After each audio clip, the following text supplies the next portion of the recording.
CJ wants it again. Got it again. I mean, he is a man on fire. Beat him. Ronnie Price. Look at Ronnie Price. There's a hustle right in front of the Jazz bench. Watson inside.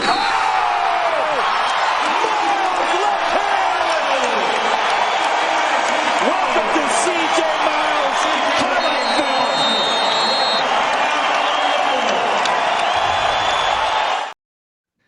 film. Man. That's right. Y'all see him. Wow. He is the man, Duncan, right now. We welcome in a man that I would say is mass exciting to have him on the podcast. This 17-year NBA vet has played for 7 teams in his career. Retired or are we retired or are we still going? I don't know. I'm good. I'll just say that right now. Like I haven't said the actual word out loud, but he's still putting in work in the gym is what that means. I still love it. Like, I mean, but at the same time, I really don't know if I'm going back. Honestly, that's a good question. I mean, you know what? I like that you don't fully commit to it yet. Yeah. So if any team comes calling, but I think this man. They hang the shoes up for you. You don't get to hang them up. It's done for you. So, so you'll know when it's time. But y'all know this man jumped from high school to the big time. He'll drop 30 on your head. Heck, even 40 if you're the Minnesota Timberwolves. The man that's smooth on the mic as he was on the court. It is CJ Miles in the house tonight. What's up, man? Man, it's great to be here, man. Thank y'all for having me. Thank y'all for reaching out. Thank you for the introduction. Hey, of course, man. I remember watching you play for a lot of teams. We're big Wizards fans, so you played for a little bit with us, but also killed us, tore our hearts out for a little bit. I'm still mad about my stint in West Washington. I wish it would have went different. I really liked it there. Just injuries coming back and getting injured. Are you fully healthy now? Like, if a team called you tomorrow, you'd be like, no aches and pains, let's go? I got no aches and pains, but that's because I'm not playing. So if we're being honest about it, like, nah, like in all honesty, there are opportunities I could have, went to camp or did things like that. I do think it's time. I'm enjoying being with my family, taking my kids to school, picking them up. I'm enjoying being with my wife. I'm enjoying the things that are coming after basketball. So 17 years is a long time to do anything. Hey, that day you dropped that 40 ball, I noticed it was 2 days after your birthday. Yeah. Was there any correlation there? Yeah, it was. That's the best thing about that to me is the timing that it happened. Like my girlfriend, who is now my wife, came up for my birthday. My best friends were there. I had family. I had a party, a great party, like DJ Green Leonard DJ my party in Salt Lake City. Like it was like a crazy, like it was just a good group of days. It was a good time. Oh man, I wish I was there. That sounds dope. But CJ, man, we like to mix in some of your career, some of the other endeavors you've been doing. But it's interesting with you specifically because you were in the last kind of crop of kids being able to come out from high school to the NBA because that rule changed. And I got to ask you, I mean, you're coming from Skyline High School, Dallas, Texas, Parade All-American, McDonald's High School All-American, your consensus ranked top 20 player in the country. At what point when you were playing in high school did you think that jump to the NBA seemed like a real possibility for you? I did not know anything about it until after my senior season was over. Okay. So my dad and my high school coach kept it from me the whole time. They did not tell me a word about it. Scouts coming to games, people asking for film, nothing. And I appreciate it as an adult, they allowed me to just be a kid, play my senior year, and without any type of pressure added to it, because nothing was going to change. Like me knowing or not knowing really they were going to come, I could have made it worse, honestly, with me knowing. Me not knowing was probably better anyway. But I got the rule was you can go in the draft without an agent and still go to school. All those teams were calling, so it made no sense for me not to go do the interviews and the workouts. Yeah. Go ahead, James. Of note. So I'm looking at that draft. Like I was in high school, so I was super into it at that moment. And then 04, I just want to run down some names because these were the last people that were drafted out of high school. It's Dwight Howard, Sean Livingston, Robert Swift, Sebastian Telfair, Al Jefferson, Josh Smith, J.R. Smith, Darrell Wright. Then your draft, Martell Webster, Andrew Bynum, Gerald Green, you, Monte Ellis, Lou Williams, Andre Blatch, Amir Johnson. I mean, all of them outside of, I think one of those players played at least 7 to 10 years, just longevity. And I think it proved wrong that, hey, a high school kid can make that decision for himself, go pro, and then still have a grow up in the NBA, have a longevity career, and become good vets at the end of the day.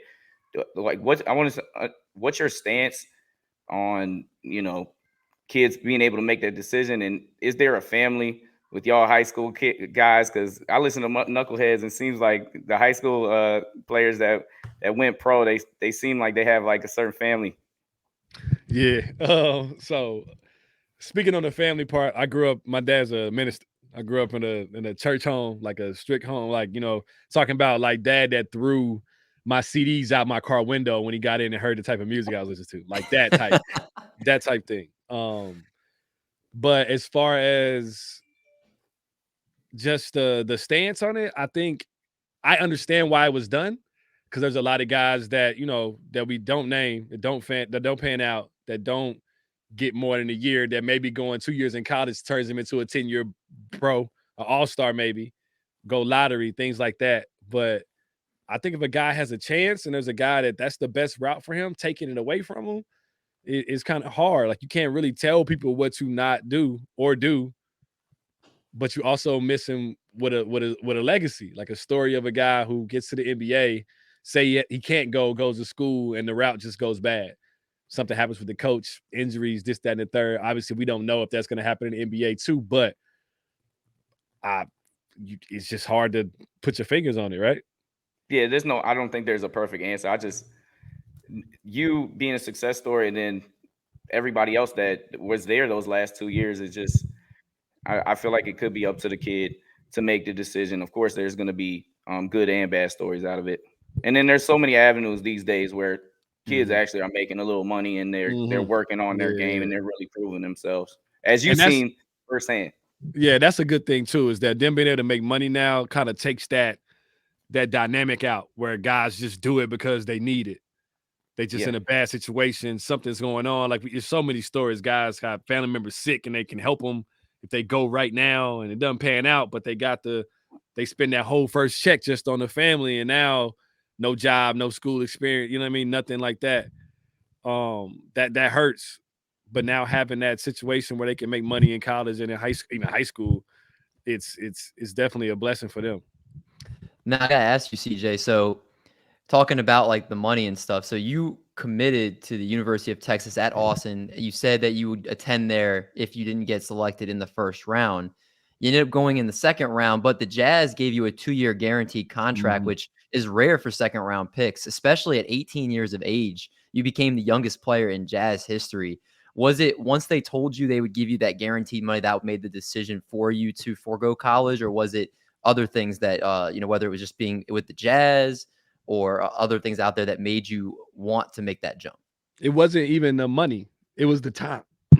It was the guaranteed time.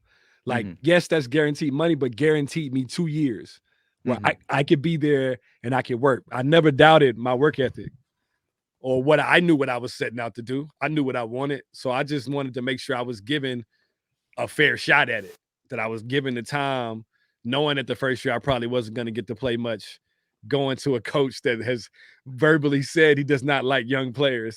And then you draft the youngest person in this organization's history to come. So I knew I had an uphill battle with that. But other than that, I wasn't ever worried about it. If we being honest, like, I never was worried about it my whole life. When I said I was going to play in the NBA, that was okay.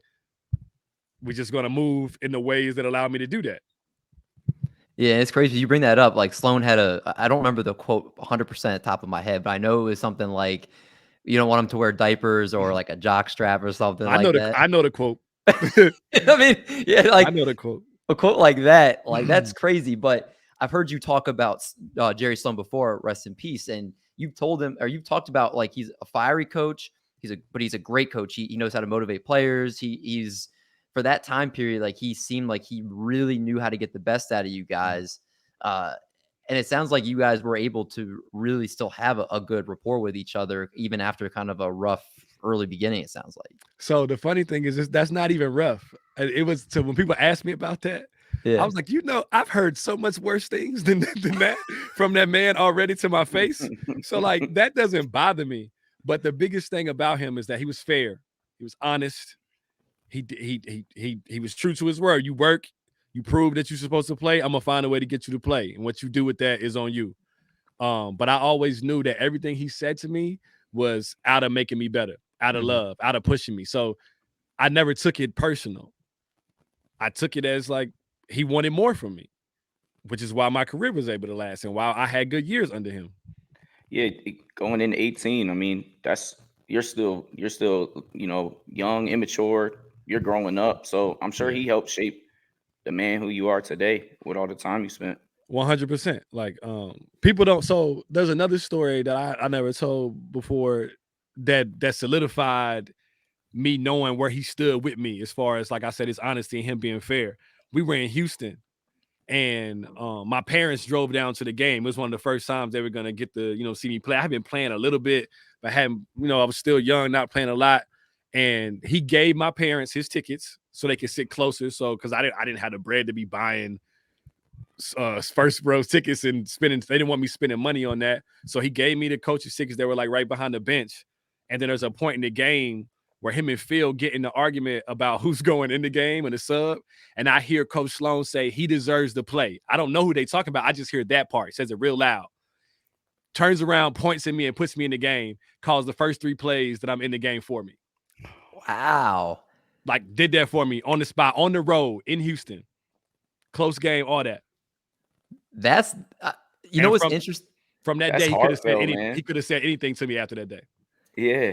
You know what's interesting is I feel like people have this opinion of Jerry Sloan that's just like very hard nosed and like has his favorites. He had like the Stockton Malone, of course, and then like the Boozer Darren Williams. And I feel like people have this kind of negative image of him, but I think that's such a good story to hear how great of a person, how great of a coach.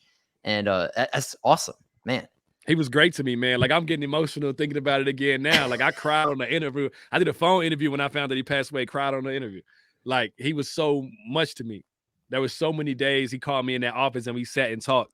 And so many days he was like literally worried about my well-being, because I was a kid. And I had been the best basketball player my whole life. And all of a sudden, you're not good enough. Like that's hard. And he recognized that. And he always checked in on me. He didn't curse me out when I was sitting in the office with him. He only cursed me out when I was on the court. I love that, man. I got to ask you, though, like playing for him, playing for that Jazz team, like you guys had Ronnie Brewer. You guys obviously had Darren Williams, Carlos Boozer, the legend Mehmet Kerr. Like, I love that Jazz team. What was it like playing, like, not obviously we talk about Jerry Sloan, but just that whole team in general? It was great, man. Those guys, like, we were brothers, man. We had such a good time. Like, it's such a good time just of my life in general, like, even besides basketball. But I think we were a little bit ahead of where the game was. Like it's a modern team. You had all the wings. Exactly. And we could have been different if the game was played. Like we didn't shoot threes. Like we didn't shoot threes like that. Like we had Mehmet Kerr, Kyle Korver comes and plays on our team, and they're still screaming at Kyle Korver to run through under the basket on the baseline on fast breaks where he could sprint to the corner and get open threes from Darren. They're like, no, cross under the. They still wanted the old school. We were still doing that. We had to fight to get black shoes on the road. Like we couldn't even, like black shoes and black socks. That's how old school it was. Like it was. Oh my God! It's crazy with analytics today, and the number. I know you were shooting like 4, 5, 6 a game, and then that number went up to 9, 10, 12. 3. You're shooting more threes than twos, but they're worth more. And then analytics say that's the better shot, especially with the snipers you had, like Wes Matthews, Kyle Korver, you mentioned, and Korver. I mean, it'd be amazing to see you guys play in this modern NBA, because I think it would have boded well all around for because all of the biggest thing about that system was it was UCLA, so it was all backdoor cuts, flex cuts, 15-foot jumpers. Everything was at the rim, or everything was mid-range. It was the opposite of the game right now. And we had so many guys with that capability that could spread the floor. We had 3 or 4 on a team, which was absurd at that time, because it was like one shooter on the team at that time, and the point guards made open shots and things like that. But it wasn't that many designated shooters like now, and we didn't even cultivate that part of our games because it wasn't part of it. So think about where we could have been if we'd even just been given the freedom to even explore it.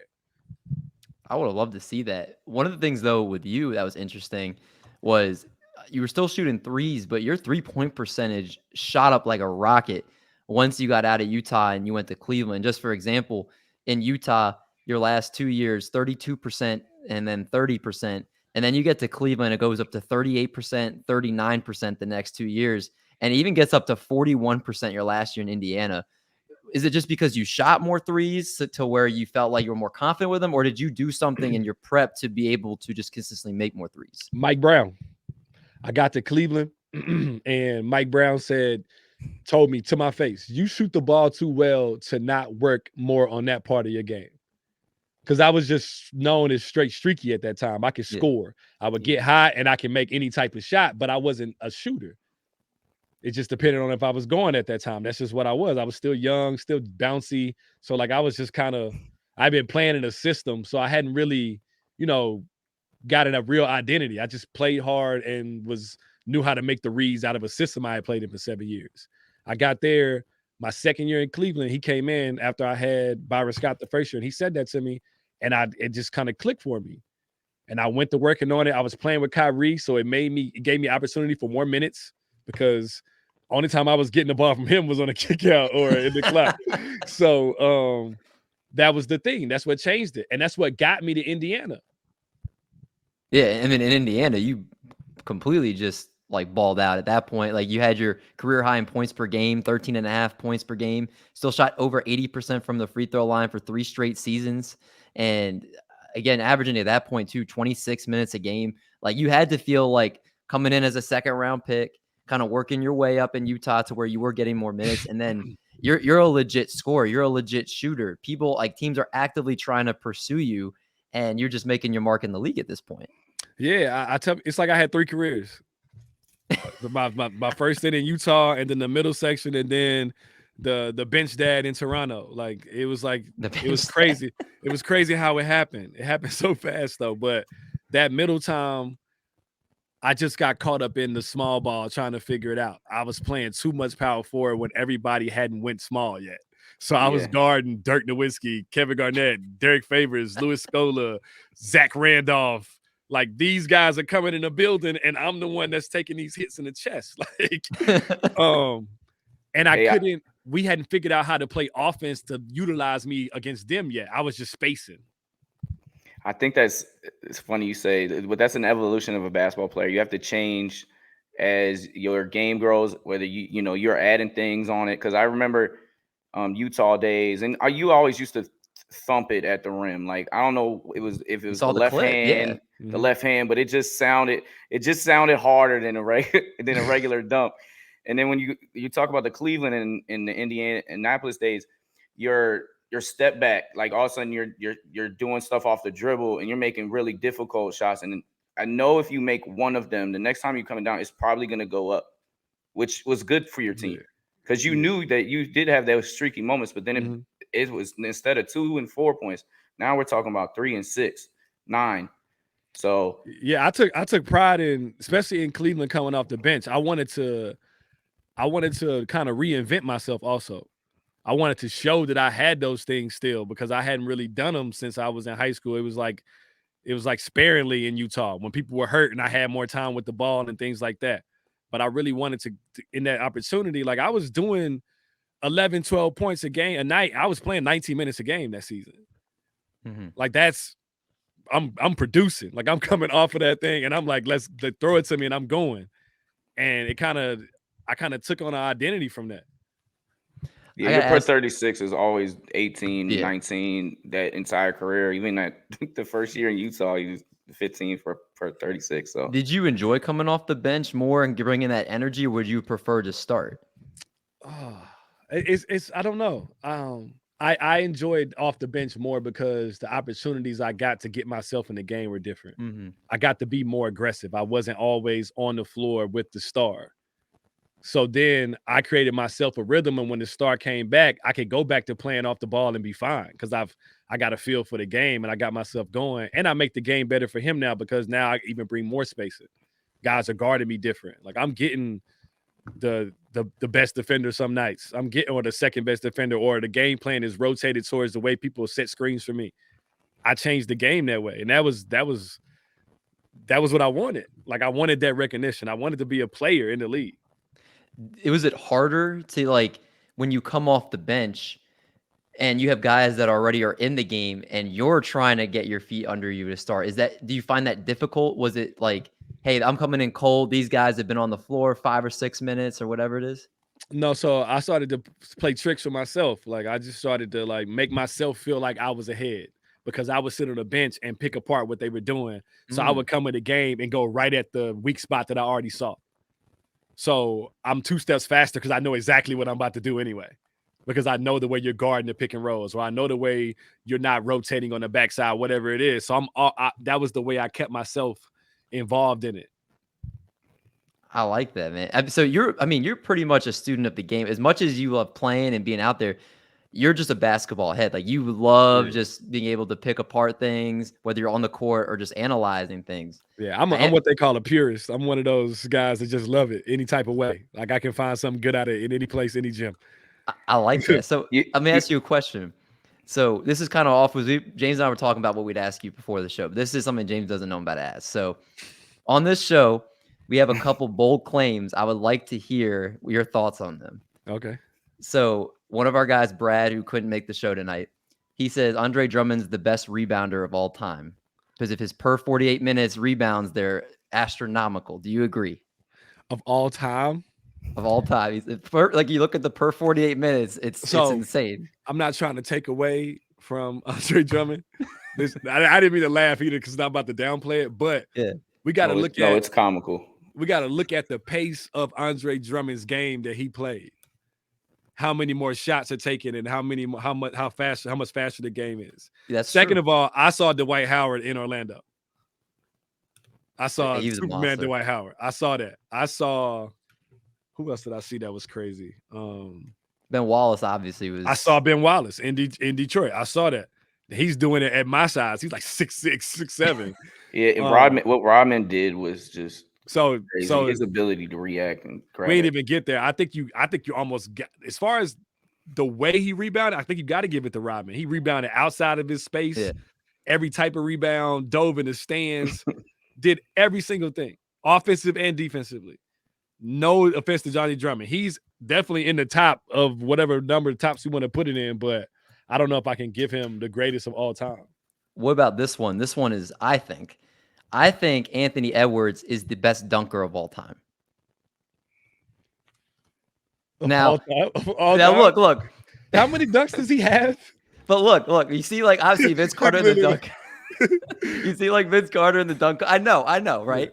But Anthony Edwards, how high he gets up and the dunks that he's doing on people in the games, I've never seen a player like that. So like he has at least 2 or 3 dunks. You never seen the Dominique Wilkins highlight?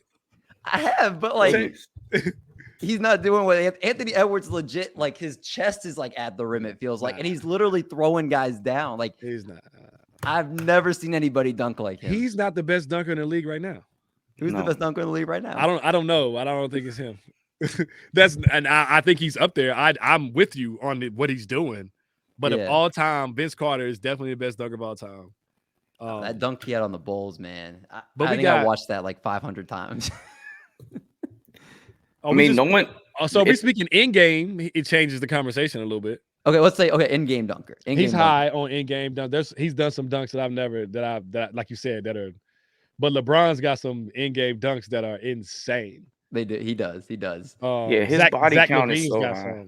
Yeah, I was gonna say the former Minnesota player is a better dunker in today's league. Yeah, he's still bouncing around. But Vince Carter, even though he was a showman dunker, he put everybody on the poster. Yeah, that's true. Zoe, chest, throw it on his head. His in-game dunks are crazy. So he's got dunk contests, in-game dunks. Like yes, it's pretty wild.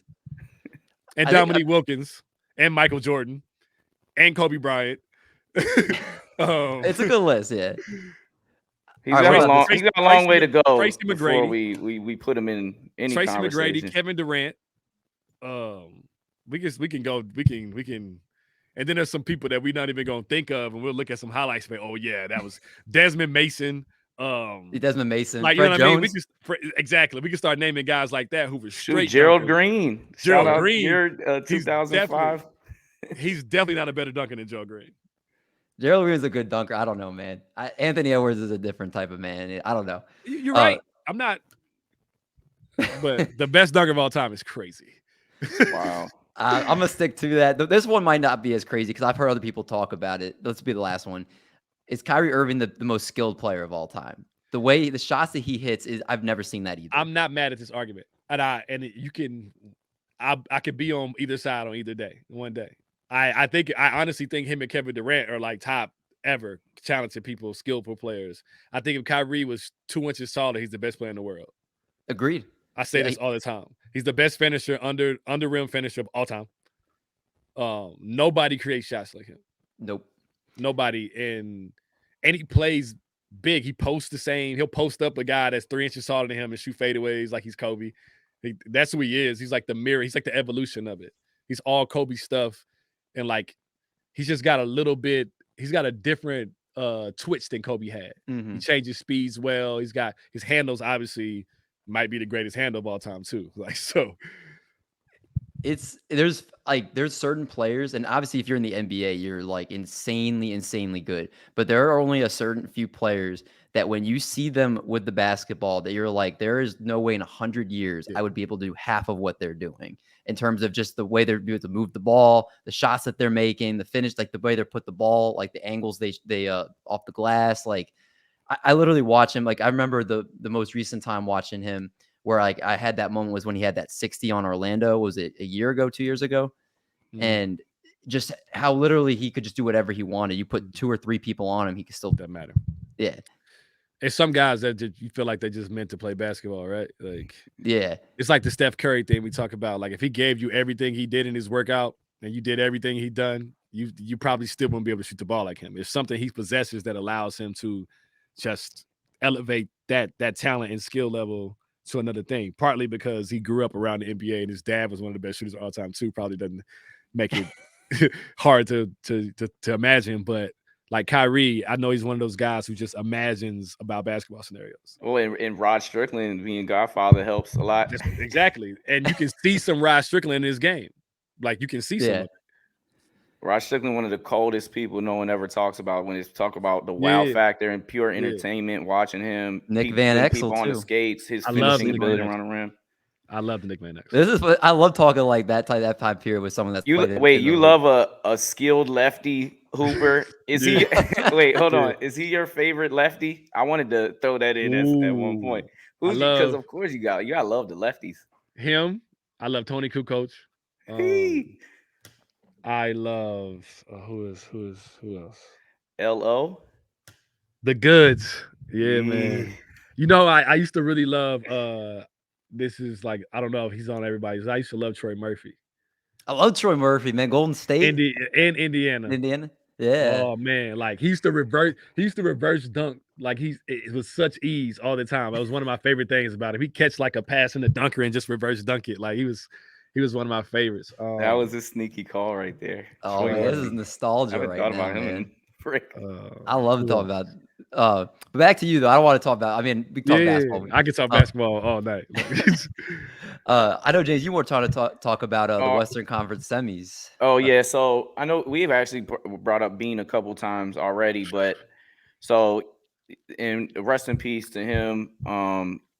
Just a living legend. But I would be ashamed if I didn't ask you about it. I mean, you're going heads up with him multiple times in the playoffs, in the Western Conference semis. In 2010, I think that was the best version of him because he just elevated to this all-around great leader as well. And you gave him some business to Wes Matthews. You were out there every night. That game 3, it looked like, and it looked on your face, it looked like you definitely thought Wes tipped that ball in, and that who knows, that changes the series. Yeah. Everybody wants to know, like, through the lines, right? what is he doing? What makes you chuckle when you think about Kobe playing him in between the line, the little things that he did? Because you're a student of the game, right? So you probably noticed some of his little extra things. He just had something for everything.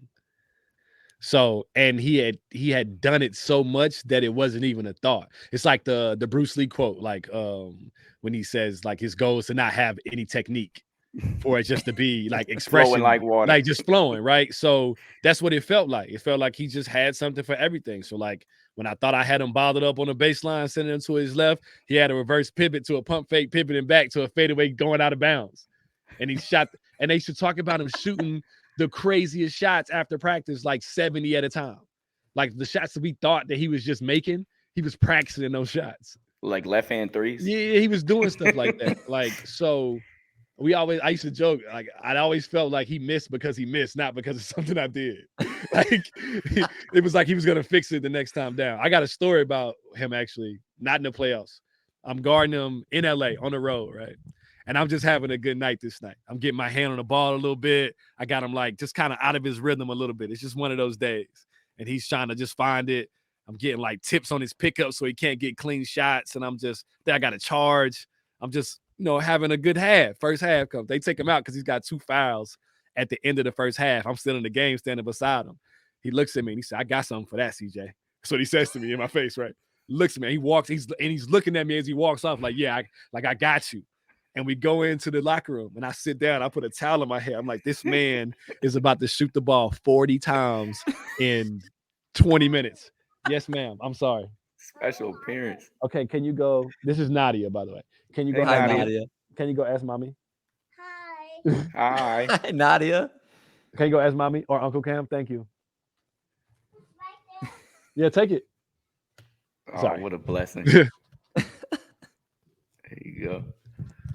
Love that. But yeah, that was a night.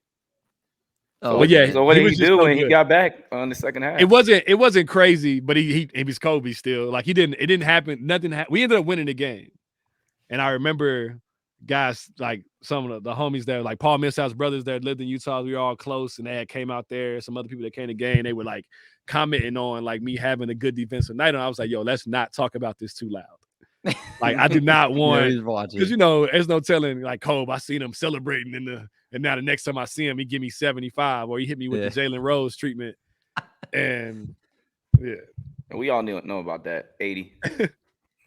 Yeah, everybody will remember where and what they were doing when that happened. Like that was completely historic. I never sobbed like that for like in that like just a celebrity, you know, a role model. It's my whole upbringing. It's crazy. Yeah. But CJ, so when you're in Toronto, you play 2018 playoffs. You beat our Wizards in 6 games. That's a good series. Not for us, but yeah. And then you guys lose to the Cavs. Obviously, that was the year the Cavs, they look just you can't stop them at that point. What was that playoff series like for you? I know for a fact the Toronto Raptors arena in the playoffs, there's no arena touching that. Like you see the outside, it was at the Jurassic Park. Like it is absolutely bonkers. Like what is the playoff atmosphere like in Toronto? It's a whole country behind a team. Like that's just the way, that's the best way I can put it. Literally a huge country, not even like, behind that whole team, and they all up there and they support and they in it. Even the DJ, the way he played, the type of music he plays keeps it elevated. Like before I was there, my wife used to come on that road trip because she loved to come to that arena. It's kind of like we like spoke it into existence almost. But it's just great there, man. The fans, they really love basketball and they love that team and they love those guys off the floor too. Like it's a personable level up there because there's so many people that are invested in just the well-being of that team. And it is great to be a part of that. Was that your favorite stop of all the places you were? It's between there and Indiana. I kind of like Utah is the starting place, and I did so like I grew up there. Like I kind of consider that home, so I don't really count it. But like Indiana and Toronto, like Indiana felt like home because I had family there. My wife's side of the family was there. So you don't really ever get that. You don't really get like a real base feeling somewhere. And I got that in Indiana. And I think that's also part of the reason why I played so well. That makes sense. I am curious, like at all these places that you played, did you have like a favorite jersey that you played? Like, was it like the Jazz light blue? Was it the Raptors red? Did you have like when you wore that jersey, you were like, I'm going off tonight? The Jazz light blue and the FloJo jersey in Indiana. What was the FloJo jersey? The navy blue one with the oh gold. Yeah. I like that one. It was to the point where everybody played good in them. We were like changing the jersey we were gonna wear because we were going on streaks in them, and we get mad when we didn't wear them. We were making a playoff push. We were like, "Yo, you got to put that one out as much as you can." Like, how much do the players have a hand in that towards the end of the season? Not as much as not that much. We say it, and they work with us a little bit, but it's hard because especially if you're at home and other teams been traveling and they coming in, they can't go get the other jersey like we had an AAU tournament and changing the car. Oh man, CJ, I want to ask you a couple more questions, but I want to be respectful of your time before we get out of here. I'm good, man. If you got whatever you got, we good. Hey, I appreciate you, man. Can you talk to us about your podcast, Strictly Hoops? I know it's been semi-new, but y'all already like taking it by storm. Y'all are a big hit out there. So could you tell our audience and everybody else what's going on with Strictly Hoops? I mean, it's just literally me breaking down games and stuff that I can. We talking about just the team and the league. But the biggest thing is we talk about, like, I'm not media. I'm a hooper. I'm a basketball player. So I don't have a media side. No offense to guys that do get one and they grow it. I don't think I want to have one. I think me being able to share what I know and what I've been through is what makes it even want to be something that somebody would want to come see about or listen to. And I just try to place as much emphasis on things that I think the fan doesn't get or wouldn't even have the vision to see because they've never been in a locker room. And I think it got real nasty on social media the last couple of years with fans and players and the way things are happening in the arenas. And I think that disconnect, there's got to be a way for us to be able to find that. And I think conversation is the best way. So that's one of the things I try to bring to it, just a safe space to talk basketball. You got a question? If I got the answer, I give it to you. If I don't, I'll get it and we can break it down. I love that, man. Like, you see a lot of players, like you guys obviously are doing it. Like there's JJ Redick's podcast. And like, obviously we mentioned like with Quinn Richards, with Darius Miles and Knucklehead podcast. Like, Theo Penson's podcast. I like his. Not many people watching. I like that. Yeah. Like they have, like, I think that is where we want to listen because we hear like your guys' experience, your guys' certain things that we don't know about. We get kind of the inside scoop with things. And then you guys have each other on too, to where you guys can talk ball. You talk about certain things that we might not know about. I think that's kind of where the audience wants to hear rather than just the media side these days. Like, I think it's more personable when you guys take that avenue of doing it. Do you see yourself? I know you said you guys were doing 17 episodes. That was the plan in the beginning. They said we could do more depending on how the season goes, depending on how the show is going. It's just, I'm just flowing with it, honestly. Like, not going to lie to you. I'm just having fun with it. And you guys are having players come on too, right? Raptors? We're trying to. Some guys, the season and ups and, guys kind of get. But we got some guys that said they're going to come on. I played with some of the guys that are still on the Raptors team. I'm going through them first before I start reaching around the league. Hey, I mean, if people are as receptive as you, man, like hitting you up in the DM, like you, of all the people we've ever had on this show, I think you've been one of the most receptive to people reaching out to ask to tell your story. So I can't tell you how much we appreciate that you being willing to be accessible and sharing all this with our audience, man. I'm just in a point where, like, the thing for me is I can't even believe anybody would want to hear it. Like, so if somebody would want to hear it, like, I think it's worth sitting down and us having a conversation. It's not even so much about me. It's about being in a space where you want it. Like, people want to be around people, places they welcome. And that's why I try to be as welcoming to other people too, because that's where you get the best out of people at. I couldn't agree more, man. And if people want to check you out more, where can they find you? Like, tell us again, podcast name. I know you got awesome music that you do. I want people to make sure they can check that out. Anything that you want the audience to know, please. It's real easy. Masfresco on everything. MASFRESCO on Instagram, Twitter, Apple Music, Spotify, all of that. It's all. I got lucky and was able to keep the same thing on everything. even my email. Like if you want to email me, I got an email that's Mas Fresco, so you can send it to me. But yeah, just that's where I'm at. The podcast Strictly Hoops on YouTube. We do the visual. There's the audios on Apple and Raptors over everything. So shout out to Yahoo Canada. Yahoo Canada. Shout out Yahoo Canada. Love that. Hey, make sure you check out CJ. Make sure you listen to the podcast. Make sure you check out his music. Any fire dropping soon for the music side? Top of the year, I'm gonna start back. I've had some time, I've been able to. That's the thing that's been so fun too. I've been able to just fall into everything that I like to do without a schedule that's got me flying all over the place. You seem like you're in a happy place in life. Yeah, right now. we can tell, man. Life's good right now. Man, love that. Why shouldn't it be? Yeah. That's facts, man. Make sure you check out CJ's social media. Check him out. Follow him at Mas Fresco. Check out the podcast. Check out the music. This man's doing everything, and he's a phenomenal guest. So make sure you check that out. For those that are listening, appreciate you guys for checking out Triple Play Fantasy. You can follow us on Twitter at Triple Play Fantasy, YouTube Triple Play Fantasy, all that good stuff. We'll have more interviews and, of course, more content coming your way. But until next time, deuces.